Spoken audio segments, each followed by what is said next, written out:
What's up YouTube? It's the boy Kaz, back with another video. Now in today's video, it's going to be very short and simple. These are 3 reasons why you still probably can't planche or why you're struggling with the planche. Now to be fair, I recently started getting some consistent holds with good form with my straddle planche. I've been training calisthenics for about maybe 3 to 4 years with the advanced movements because I don't count like the push-ups and pull-ups. I say advanced movements, I've been at it for like 4 years. Now the purpose of this video is for you guys to not struggle as I did. So this is like a roadmap for you to progress way faster than I did. Now the first reason why you probably are struggling with the planche is the planche secrets. So what do I mean? Let's look at the diagram behind me. So guys, over these times I've been obsessed with dissecting exactly how the movement works. And if we take a look at the planche, one thing that you will need to be activating is your glutes. This is the main engagement of your muscle. Next thing is your scapular protraction. You want to make sure that you're engaging your deltoids. Everything is engaged. Everything is straight. So something that you will need to work on is your straight arm strength. Now I will go into how you can work on your straight arm strength, but I just want you to understand what you need to know to engage the right muscles so you can do the movement properly with good form. Now, this aside, I don't want you to worry about this too much. I want to give you small cues that's going to help you engage the muscles automatically. So something about the planche that I wish I knew when I first started doing the movement is, where do I keep my head? Now, head placement is such a small cue, but it changes a lot in the movement. Now, what do I mean? Now, when you're doing a planche, the position of your head is very key. So let's say, for example, now I don't know if I'm in frame, but I'll show you guys an example of what I mean. When you're doing a planche, you want to make sure arms are straight, scapula is protracted as much as you can, leaning forward. Now your head placement, you want to keep it down, especially as a beginner. When you get more advanced, you don't need to worry about the head placement as much because it'll be muscle memory for you to protract your scapula and your back and everything.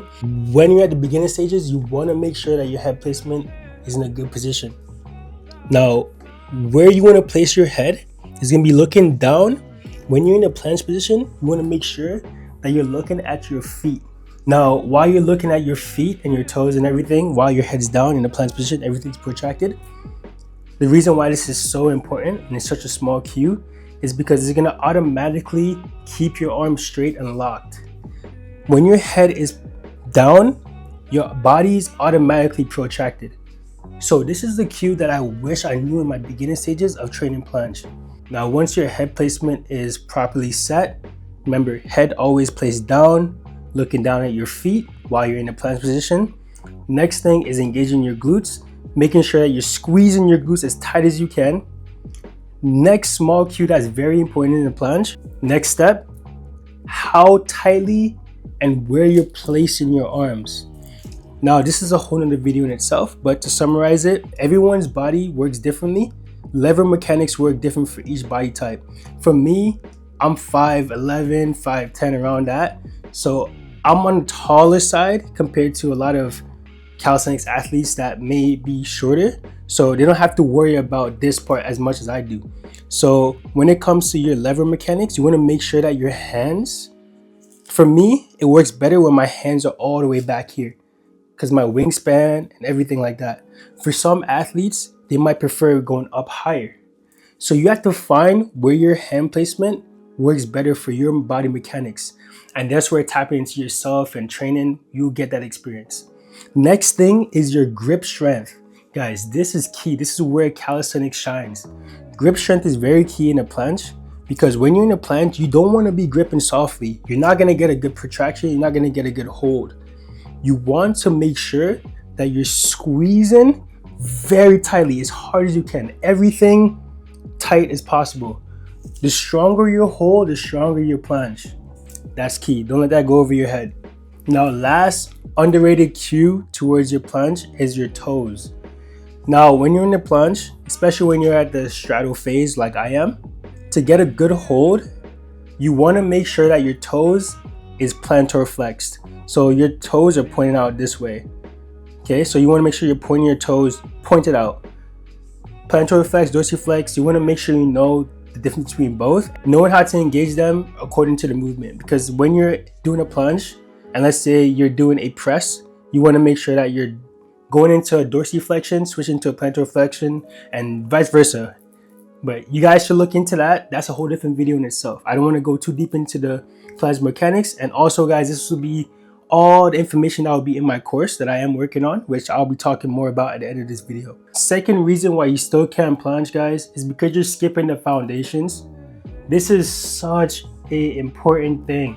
If you cannot do a handstand for more than 10 seconds, you shouldn't be training planche. If you cannot do a front lever, you shouldn't be training planche. If you can't even do a muscle up, you shouldn't be training planche. Guys, if you can't do a handstand push-up, you should not be training planche.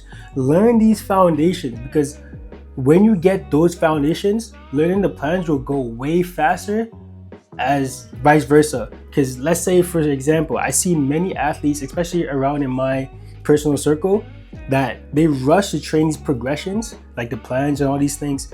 You shouldn't be training that right now. Learn how to do a handstand push-ups. Learn how to hold a handstand for more than 30 seconds without falling. Learn how to do, get comfortable in these uncomfortable positions before you start training planche, because planche should be like the final boss of calisthenics. In my opinion, planche is probably the hardest movement. And this is all opinionated, but in my opinion, guys, I'm a strong athlete.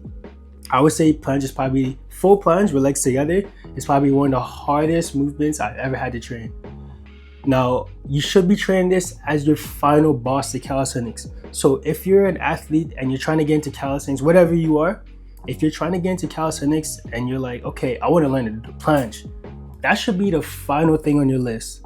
Learn how to do an L-sit, learn how to do an L-sit to handstand, learn how to do an L-sit to handstand and push up successfully, learn how to do these basic movements, or even elbow lever, guys. Learn how to do these things before you even go to the planche. Planche should be final boss.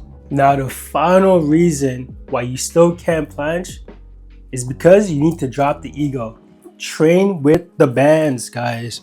The bands will be your best friends with calisthenics. The bands will be your best friend with calisthenics. Drop the ego, learn how to train with good form, and practice with the bands. This is advice I wish I knew when I first started calisthenics, because me, I was self-taught through my whole journey. I recently started picking up on the bands because I'm trying to perfect my form and everything now. And I've gotten to a point where I'm very well off now because of the bands, guys. The bands, I train the bands at least throughout my training split. I train at least 4 times a week, 4 to 3 times a week, depending on my body. And throughout my training split, I'm training bands at least 3 times at those training times, guys. So bands, very essential. This is how athletes figure out the movement, because my advice might work for you, but in certain cases, different athletes, body mechanics, everything like that, it might not work for them. So they have to figure it out. And the only way you can figure it out, guys, is training with the bands, because the bands will get you in the position to actually do the movement. You cannot learn how to do a planche by just doing workouts that build your muscles for the planche. That's not gonna work. The only way you can learn how to do a planche, guys, don't let this go over your head. This is master key. The only way you can learn how to do a planche is by actually doing a planche. And the way you actually do a planche is training with the bands, guys. Okay, so this is the end of the video. I'm gonna end this video off right here, guys. So again, my course will be coming out next year, 2026. I'll be having a course on all of these things. I'll be having exclusive videos, breaking these things out more in depth. On the YouTube, I'm gonna be touching more surface level type of things with these topics. I don't want to give out my sauce too much, but I will be giving you guys value through YouTube as well.